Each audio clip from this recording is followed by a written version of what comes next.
A tablet could preserve the same ration, debt, and measure of barley from one month to the next. The harvest could not. When grain became scarce, the obligation remained fixed, while the effort required to fulfill it increased. A worker might still be entitled to the same quantity, yet the storehouse held less.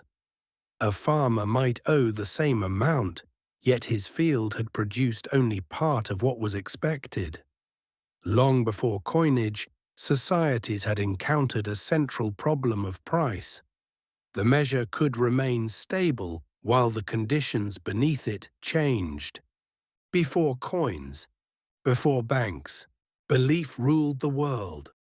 In ancient Mesopotamia, grain was not merely food. Barley could feed households, provide seed, compensate labor, satisfy institutional claims, and serve as a unit in accounts. It was divisible, widely understood, and essential. These qualities made it useful as a standard of value. They also made shortage unusually disruptive. Grain linked the present to the future. Part of each harvest could be eaten, but another part had to be preserved for sowing. Institutions needed reserves to support workers between harvests.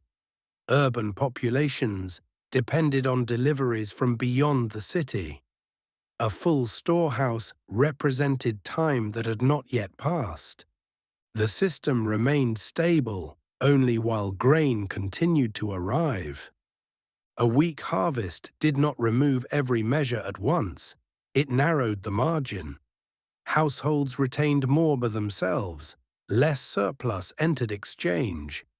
Administrators faced competing claims on reserves. Seed, rations, taxes, offerings, and repayment drew upon the same limited supply. Every allocation protected one obligation by reducing what remained for another. Storage could soften this pressure, but only under strict conditions. Grain had to be dried, guarded, recorded, and released carefully. Moisture, pests, theft, and delay reduced what remained. Transport created another dependency. Grain might exist in one district and still fail to reach another before local reserves were exhausted. Scarcity was not simply the absence of food, it was a failure of timing, movement, and access. The human consequence appeared in obligations that did not adjust automatically. A laborer's recorded ration did not grow because grain had become harder to obtain.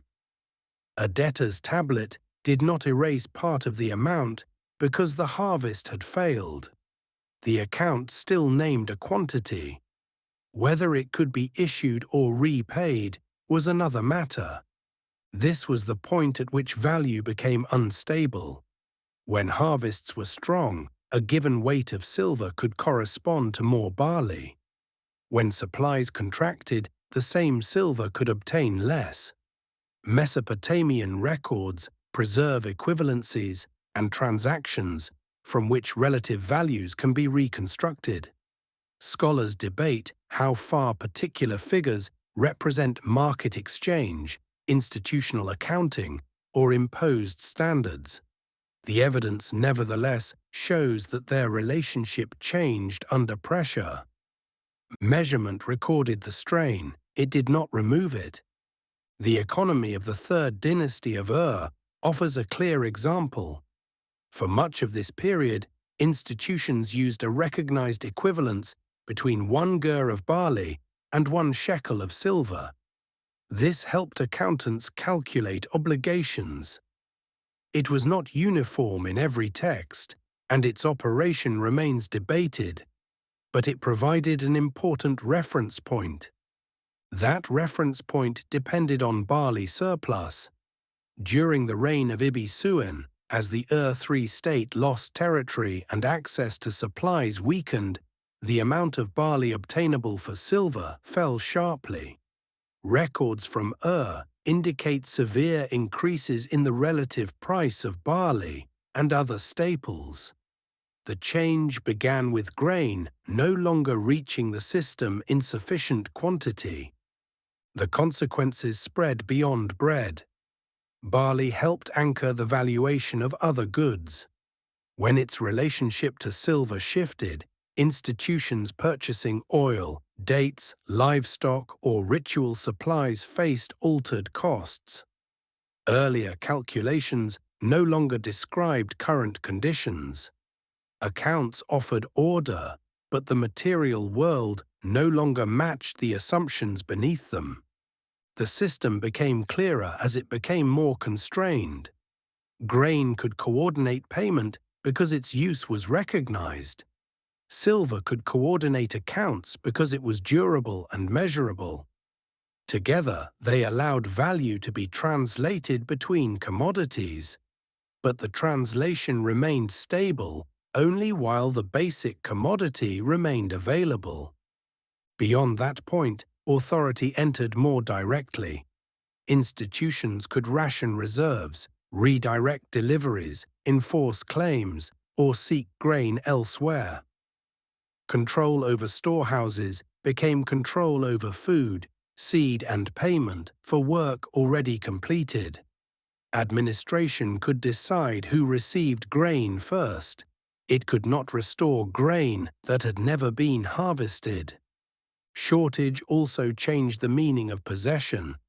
In abundance, stored barley was a reserve. Under pressure, it became the difference between fulfilling an obligation and carrying it forward. A household that consumed seed protected the present by weakening the next harvest. A farmer who borrowed grain gained time, but created a claim upon production that did not yet exist. The shortage could pass, the obligation could remain. This was early price instability in its most concrete form. It was not a number moving independently of society. It was the result of harvest, storage, transport, authority, and need no longer aligning. Grain continued to function as value, but only by exposing how many conditions that value required. The lesson was structural. A commodity could serve as payment because it was useful, yet that usefulness made it vulnerable to consumption. It could serve as a standard because it was measurable, yet its supply could change before the obligation did. The more essential the commodity became, the greater the strain when access narrowed. Grain had tied compensation to the next harvest. Societies also relied on materials that could be stored without being eaten, moved without rapid spoilage, and distributed without reducing the seed of the following year.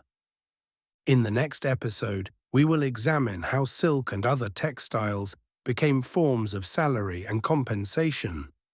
Through cloth, value gained durability and portability, while remaining dependent on labor, quality, and controlled production.